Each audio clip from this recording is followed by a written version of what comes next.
Bismillahirrahmanirrahim. Assalamualaikum warahmatullahi wabarakatuh.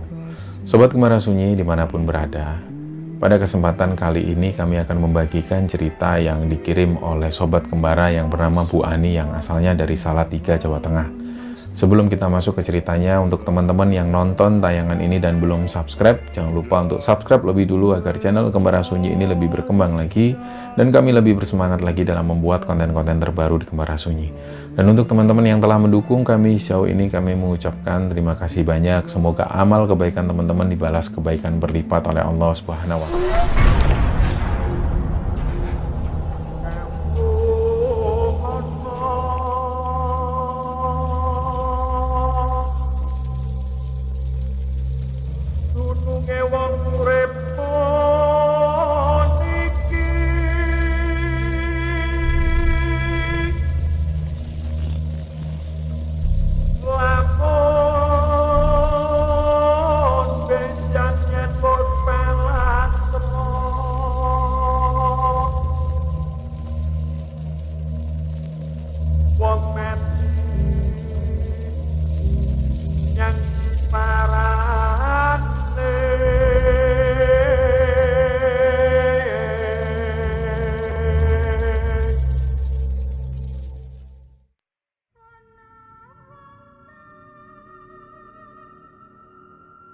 Ya, teman-teman sekalian, ini adalah video pertama Kembara Sunyi di tahun 2024. Kita semua berdoa dan saling mendoakan semoga di tahun 2024 ini semua impian kita selama ini bisa tercapai.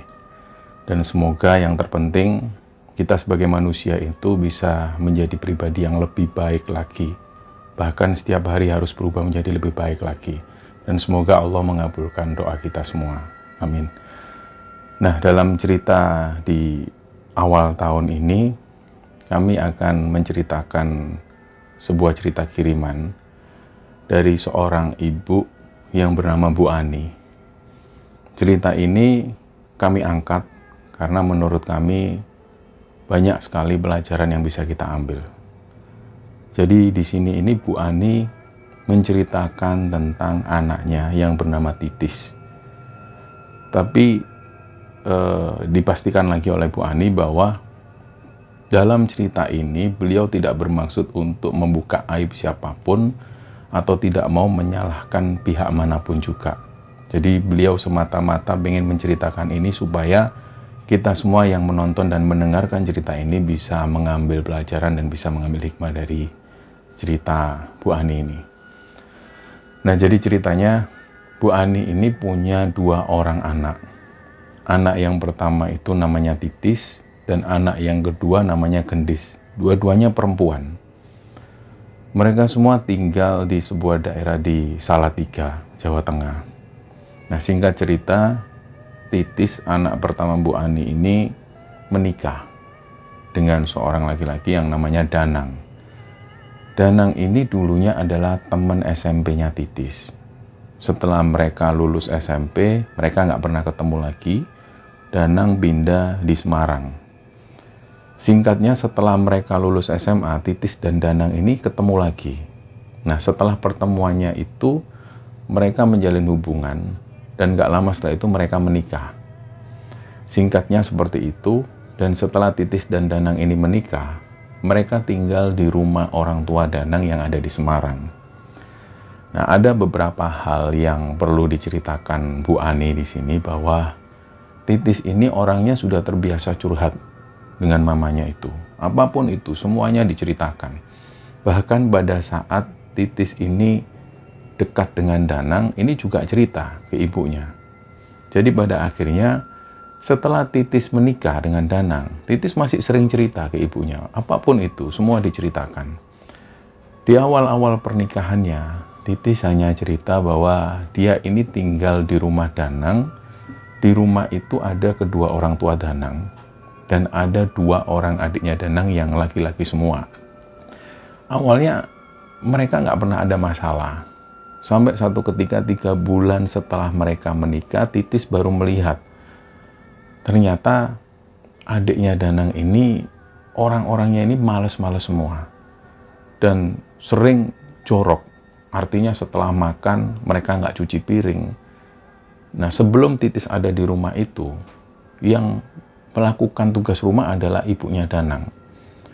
Jadi setelah Titis ada di sana menjadi istri Danang, secara otomatis Titis ini menjadi mengambil alih tugas-tugas rumah semua. Bahkan waktu itu dia sempat merasa kayak diberlakukan seperti pembantu oleh mamanya Danang ini.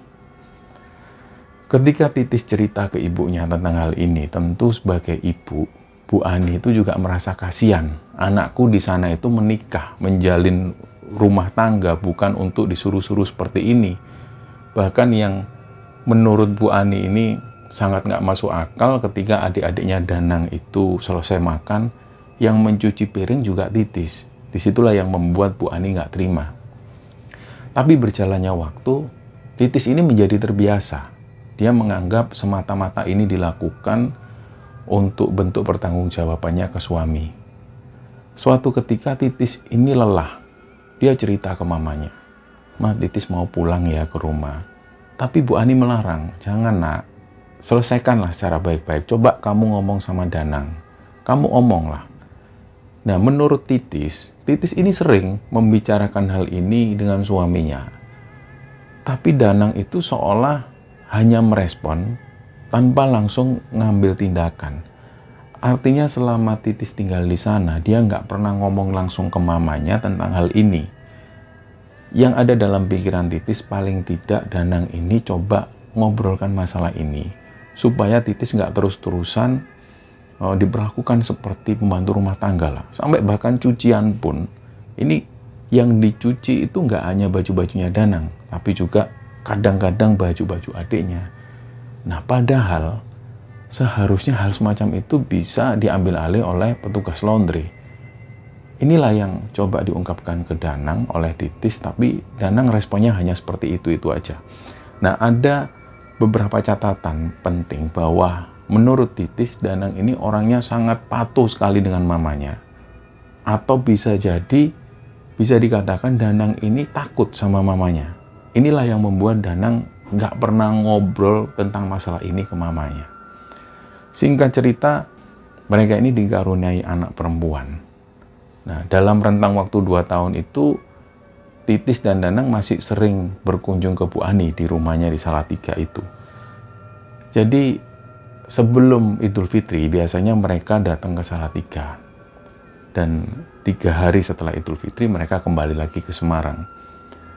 Setelah anaknya Titis ini lahir, usia pernikahan mereka sekitar 5 tahun berjalan, tiba-tiba Titis ini pulang sendirian.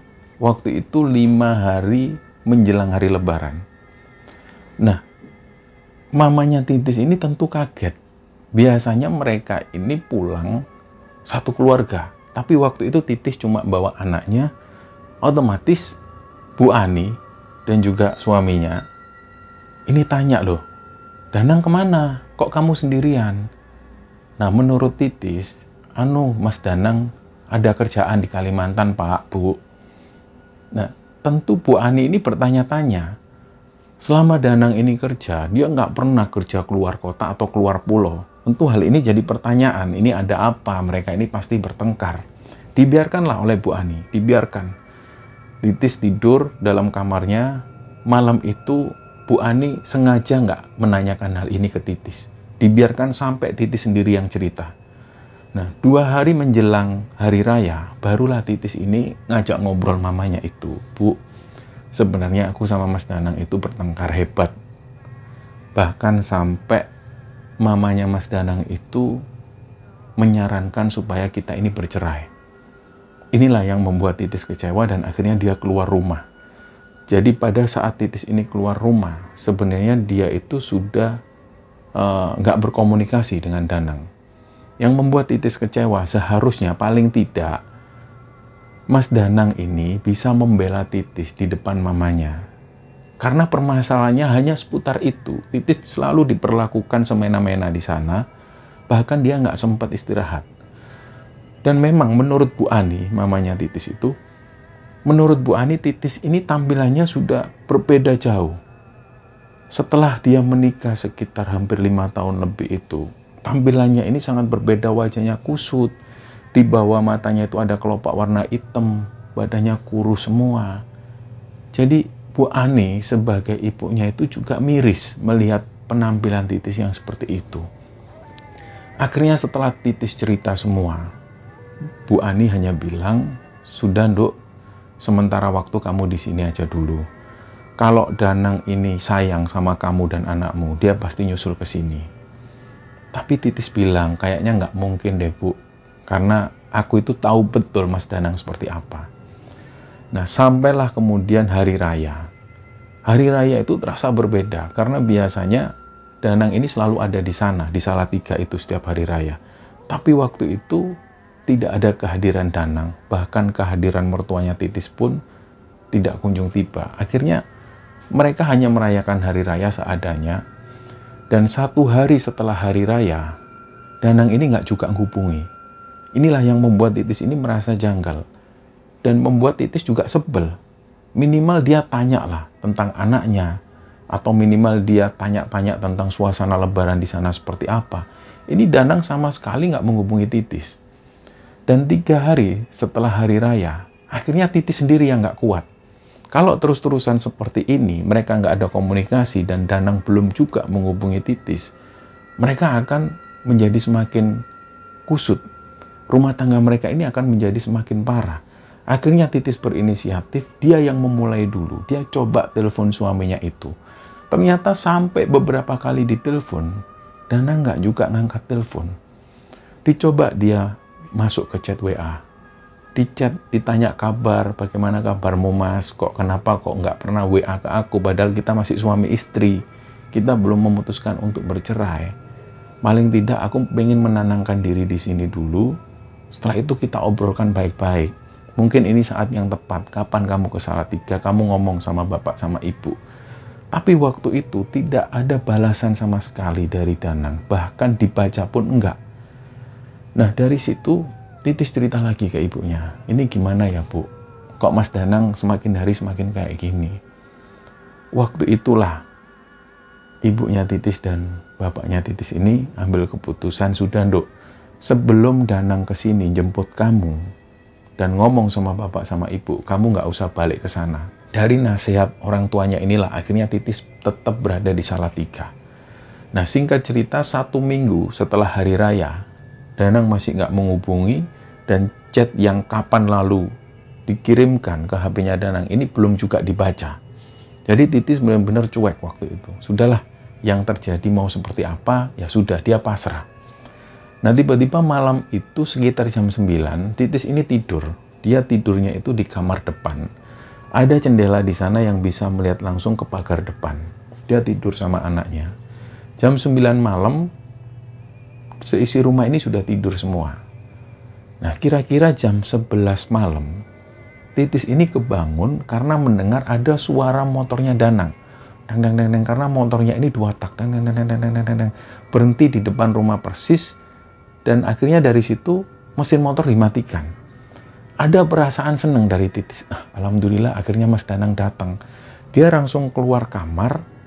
Sebelum dia membangunkan bapak ibunya, dia buka pintu rumah langsung. Nah, pas dia ini buka pintu rumah, dia ngelihat ke depan, ternyata nggak ada apapun. Suasananya ini sepi. Titis sendiri ini yakin bahwa waktu itu dia mendengar dengan jelas suara motornya Danang. Bahkan dia berhenti persis di depan rumahnya. Tapi waktu itu, ketika dia buka, ternyata nggak ada apa-apa. Terus dia tutup lagi, sambil Titis ini sempat berpikir, apa iya aku tadi mimpi? Tapi kok suaranya jelas banget. Jadi dia pas masuk kamar lagi, itu sambil berpikir. Pikirannya semakin kalut, dia sampai kayak nggak percaya, nggak mungkin, karena tadi ini benar-benar berhenti di depan rumah. Nah, di situ Titis coba tidur lagi, dia cek lagi HP-nya. Apa mungkin Mas Danang menghubungi? Ternyata nggak sama sekali. Bahkan chat WA Titis beberapa waktu yang lalu itu masih centang dan belum dibaca sama si Danang. Nah, di situ Titis coba tidur lagi. Belum sampai 1 jam, dia kebangun gara-gara dia mendengar ada yang ngetuk pintu sambil mengucapkan salam, "Assalamualaikum." Nah, dari situ Titis langsung berdiri dari tempat duduknya karena dia yakin, alhamdulillah ternyata benar Mas Danang. Ini suaranya Danang. Dia langsung keluar dari kamar, ternyata ibunya Titis juga ikut keluar dari kamar. Beliau sudah mau bukain pintu rumah. Nah, waktu itu Titis bilang, "Sudah Bu, biar Titis aja yang buka." Oh ya sudah, ibunya masuk lagi ke kamar. Nah, si Danang ini 2 kali mengucapkan salam, "Assalamualaikum." Terus Titis dari dalam itu ngucapin, "Waalaikumsalam, sebentar Mas." Dibukalah pintu rumah. Begitu pintu rumah ini dibuka, suasana di luar ini kosong, sepi. Gak ada siapapun di sana. Akhirnya dari situ Titis ini merasa, ini kok aneh banget. Dia sampai keluar, dia putuskan keluar, dia buka pagar. Dia tengok di arah jalan. Nah, di rumah Titis itu bukan di perkampungan, tapi agak di jalan raya. Jadi suasana ini sepi. Dia melihat kanan kiri, ini kok aneh. Padahal dia denger suara Danang tadi ngucapin salam. Terus dia masuk lagi. Dia ketuklah pintu kamar ibunya, "Bu." Nah, ibunya Titis ini bangun. "Kenapa, Nduk? Mana Mas Danang?" "Ibu tadi dengar kan, ada suara Mas Danang ngucapin salam." "Iya, kenapa?" "Tadi Titis buka pintu rumah, nggak ada siapa-siapa." Nah, dari situ ibunya ini ikut-ikutan keluar. Beliau keluar rumah, beliau lihat kanan, kiri, ternyata nggak ada siapa-siapa. Terus ibunya menjelaskan ke Titis, "Iya, Nduk, tadi ibu juga dengar ada suara Mas Danang mengucapkan salam. Apa mungkin dia takut ya, malu sama kamu, terus Mas Danang kabur?" "Nggak mungkin, Abu. Sebelumnya Titis tadi juga dengar ada suara motor Mas Danang berhenti persis di depan rumah. Itu yang pertama kali. Terus pas Titis lihat ternyata nggak ada motor Mas Danang." Nah, 2 keanehan inilah yang membuat Titis dan ibunya ini kemudian bertanya-tanya, ini kejadian aneh apa lagi? Jadi dari situ mereka berdua ini nggak bisa tidur. Ibunya menuju ke dapur, beliau bikin mie instan, dan Titis duduk di depan TV sambil nonton TV. Sampai sekitar jam 4 subuh, sesekali Titis ini ngelihat ke arah luar.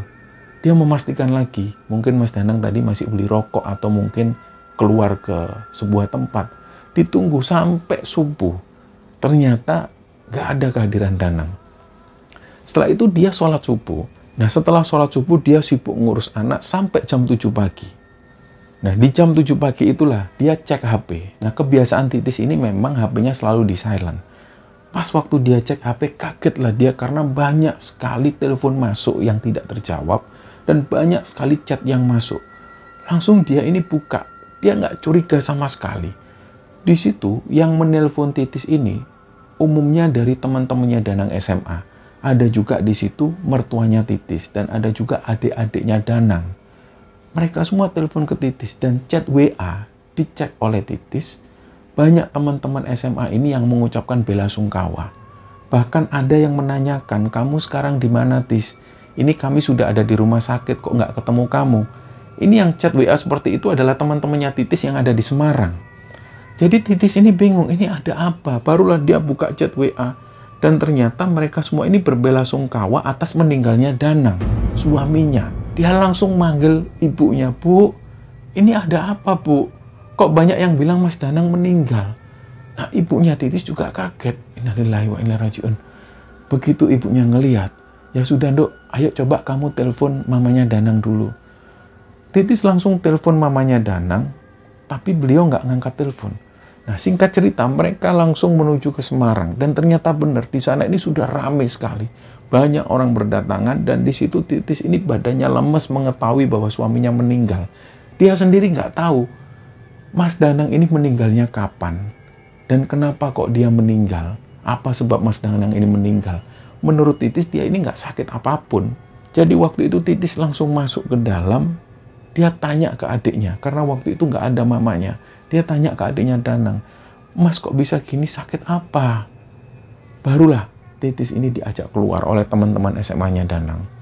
Disitulah teman-teman SMA-nya Danang ini cerita bahwa malam sebelumnya Danang ini memang sempat nge-share sesuatu di grup WA teman-teman SMA. Dia ini ngajak minum miras. Tentu waktu itu teman-temannya Danang ini agak janggal dengan permintaan Danang. Mereka tahu bahwa Danang ini nggak suka minum minuman keras.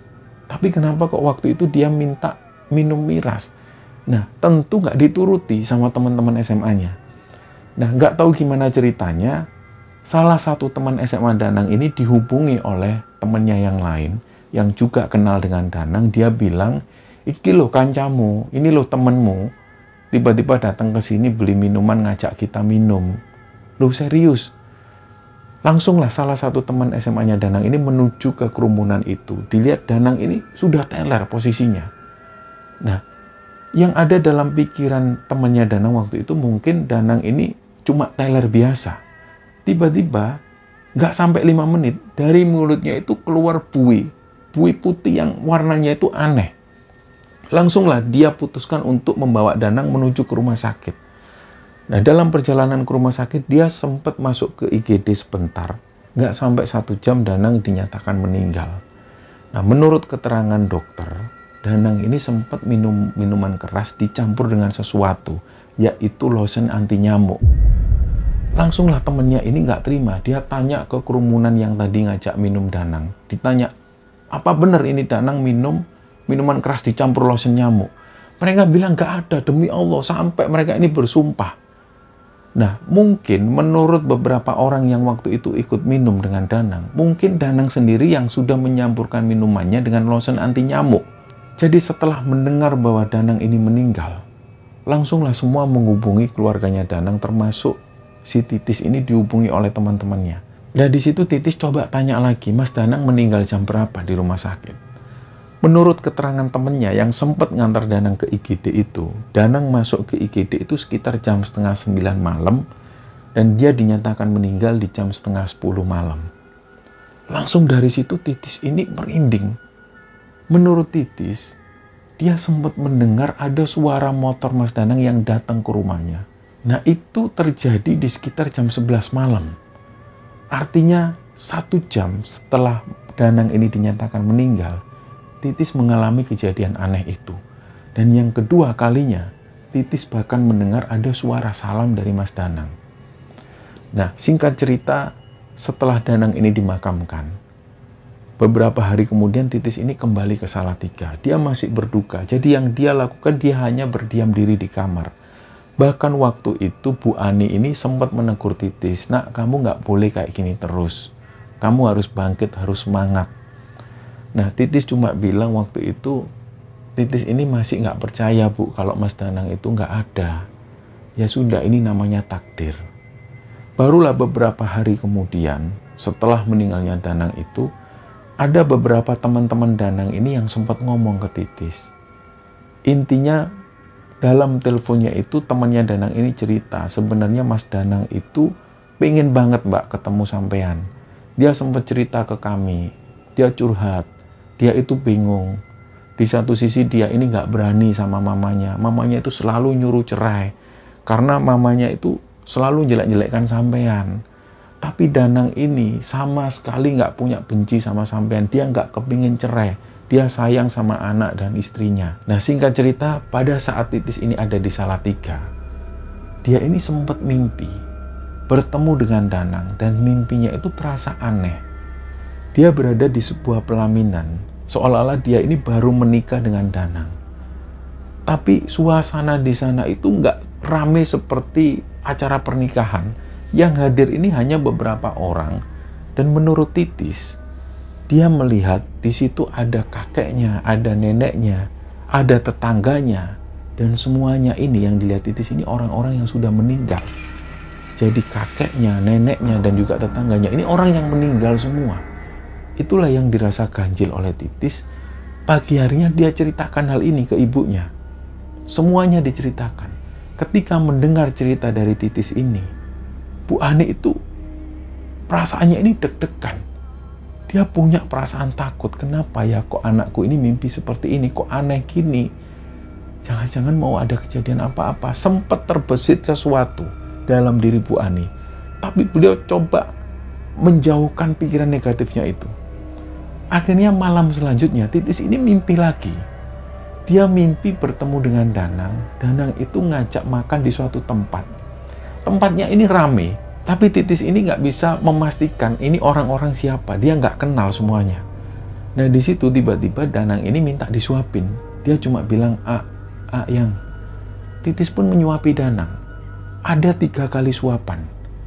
Nah, setelah Titis ini menyuapi Danang, Danang ini bilang, kamu nanti ikut aku Yang.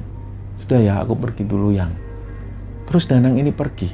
Titis bingung, dia melihat orang-orang di sekitarnya itu masih makan semua, tapi dia nggak kenal, wajahnya ini asing semua. Terus dia tiba-tiba kebangun, dia cerita lagi ke ibunya tentang mimpinya itu. Lagi-lagi, Bu Ani ini ketika mendengar cerita dari Titis tentang mimpinya itu, beliau ada perasaan yang was-was. Kenapa kok Titis ini mimpi kayak gini? Terus akhirnya Bu Ani sempat ngingetin ke Titis, Dok, kalau kamu mau tidur, kamu nggak usah kepikiran Mas Danang lagi. Kamu baca doa, doakan yang terbaik untuk almarhum suamimu. Janganlah kamu kepikiran, nanti kamu kebawa mimpi. Terus Titis cuma bilang, sudah Bu. Titis itu sebenarnya nggak mau kepikiran Mas Danang. Tapi Titis ini juga heran, kenapa kok mimpi selalu ketemu Mas Danang sudah 2 hari ini. Akhirnya ketiga kalinya, pas waktu Titis ini tidur, dia mimpi lagi ketemu Danang. Dia itu dibonceng, naik sepeda. Suasananya di kanan kiri ini taman yang penuh bunga-bunga. Menurut Titis waktu itu dia melewati perbukitan. Nah, Titis ini sempat bilang ke Danang, Mas ini kan jalannya naik turun, kok kamu kuat? Karena dia ini tahu jalannya itu naik, kenapa kok Danang ini ngayuh sepeda itu dengan lancar banget. Sama sekali nggak ngos-ngosan. Terus setelah dia dibonceng, dia menuju ke satu tempat, ada sebuah gubuk. Gubuk ini nggak ada dindingnya. Diajaklah Titis ke sana, dia duduk-duduk. Di situ Danang ngomong lagi ke Titis, pokoknya kamu ikut aku. Titis di situ menjawab, ikut kemana Mas? Kan Mas sudah meninggal. Pokoknya kamu ikut aku. Setelah itu mimpi ini pun usai, hanya ada sinar putih. Nah, Titis cerita lagi ke ibunya. Pada saat itulah Bu Ani ini sudah merasa ada sesuatu yang aneh yang terjadi dengan Titis. Nah, karena sesuatu yang aneh inilah, Bu Ani itu langsung coba konsultasi dengan orang yang paham tentang hal ini. Waktu itu, tanpa sepengetahuan Titis, si orang pintar ini cuma bilang, Bu, apapun yang terjadi sama anak jenengan, ikhlaskan mawon nggih, ikhlaskan nggih. Disitulah Bu Ani ini sudah nggak bisa menahan air mata. Beliau nangis sesenggukan mendengar kata-kata dari si orang yang paham tentang ini. Jadi dari kata-kata orang ini mengisyaratkan bahwa Titis ini waktunya sudah nggak lama lagi. Sepulangnya dari sana, Bu Ani ini sama sekali nggak cerita ke Titis. Dia cuma bilang, Dok, kamu sudah makan? Sudah Bu. Ya wis, kalau kamu pengen masak apa, Ibu masakin. Waktu itu Titis ini bilang, Titis sudah lama banget nggak makan masakannya Ibu yang kerengsengan itu. Ya besok Ibu masakin ya. Keesokan harinya, setelah subuh, ibunya ini langsung menuju ke pasar. Beliau belanja. Maunya beliau ini mau masak kerengsengan, kesukaannya si Titis ini. Memang menurut Bu Ani, sudah lama banget beliau itu nggak masak kerengsengan daging ini. Dan karena ini adalah request dari Titis, beliau langsung menuju ke pasar. Sepulangnya dari sana, Bu Ani ini kaget. Biasanya di jam seperti itu, di jam 6:30, jam 7, Titis ini sudah sibuk ngeramut anaknya. Tapi kok waktu itu dia belum keluar dari kamar. Sedangkan anaknya ini sudah bangun. Barulah dengan pelan-pelan ibunya buka pintu. Di situ Bu Ani ngelihat Titis ini dalam keadaan masih terlelap. Sedangkan anaknya ini sudah lari-larian ke sana kemari di atas kasur. Akhirnya anaknya Titis ini diangkat dan Titis ini dibangunin. Dok, bangun dok, ini ibu sudah belanja, ayo bangun. Tapi Bu Ani ini deg-degan karena Titis nggak bergerak sama sekali. Langsunglah saat itu juga Bu Ani ini telepon suaminya, Pak, kamu pulang dulu Pak. Nah begitu bapaknya Titis ini sampai di rumah, Bu Ani ini nangis sesenggukan. Dan beliau cuma bilang, Pak tolong Pak dilihat Titis itu. Si bapaknya ini ngecek, Tis, bangun Tis, nak bangun nak. Terus akhirnya bapaknya ini langsung memeluk Bu Ani. Mereka berdua nangis di situ, nangis sesenggukan karena mereka yakin Titis sudah meninggal waktu itu. Nah singkat cerita tetangga-tetangga semua datang dan di sekitar jam 11 siang Titis langsung segera dimakamkan. Nah setelah dimakamkan itulah suasana rumah itu menjadi hening. Banyak hal-hal itu yang dianggap Bu Ani ini terasa beda. Nah, malam itu ketika digelar tahlilan di rumahnya Titis, banyak tetangga-tetangga ini yang nanya, "Ngapunten Bu, Pak, tanya ke bapak dan ibunya Titis." Umumnya tetangga-tetangga ini menanyakan, Titis itu sakit apa kok tiba-tiba meninggal? Bu Ani ini menjelaskan kepada tetangga, menurut Bu Ani, Titis ini nggak pernah sakit apapun kecuali dia punya riwayat penyakit asam lambung. Tapi waktu itu Bu Ani sendiri nggak bisa memastikan karena Titis dalam keadaan tidur dan tiba-tiba meninggal. Bu Ani ini sempat mimpi. Kejadiannya 3 bulan setelah si Titis ini dimakamkan. Dia melihat ada sebuah pesta pernikahan di sebuah daerah yang sepi dan gersang. Bu Ani tiba-tiba langsung menuju ke sana dan beliau kaget melihat karena di atas pelaminan itu beliau melihat ternyata ada Titis dan Danang. Mereka berdua duduk di atas pelaminan.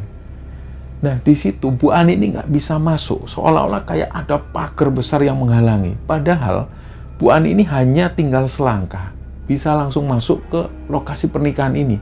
Tapi beliau nggak bisa, kayak terhalang sebuah tembok yang nggak kelihatan. Akhirnya setelah beliau coba masuk ke acara pernikahan ini, beliau nggak bisa dan beliau pun kebangun. Dia ceritakanlah hal ini ke suaminya. Nah, suami Bu Ani ketika mendengar cerita Bu Ani, beliau hanya meneteskan air mata. Setelah Bu Ani mengalami mimpi itu, beliau nggak pernah lagi mengalami mimpi yang sama.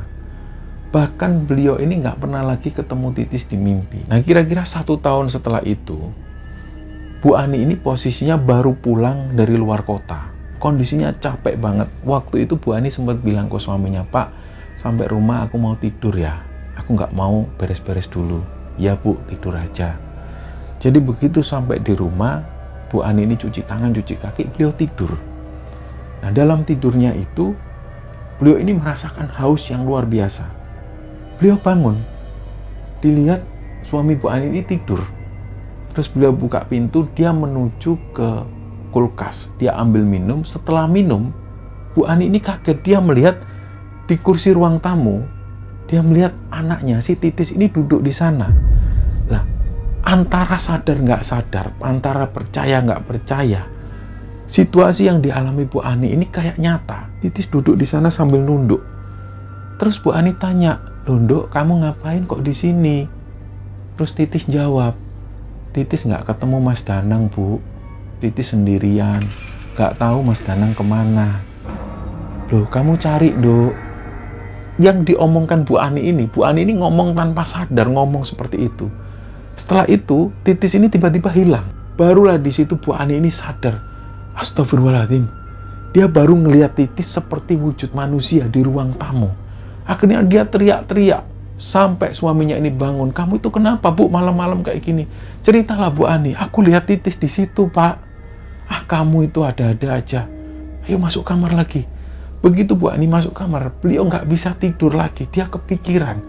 Karena menurut Bu Ani, dia benar-benar melihat wujudnya Titis di situ. Jadi yang dirasakan Bu Ani ini kayak nyata dan nggak nyata, tapi dia benar-benar melihat.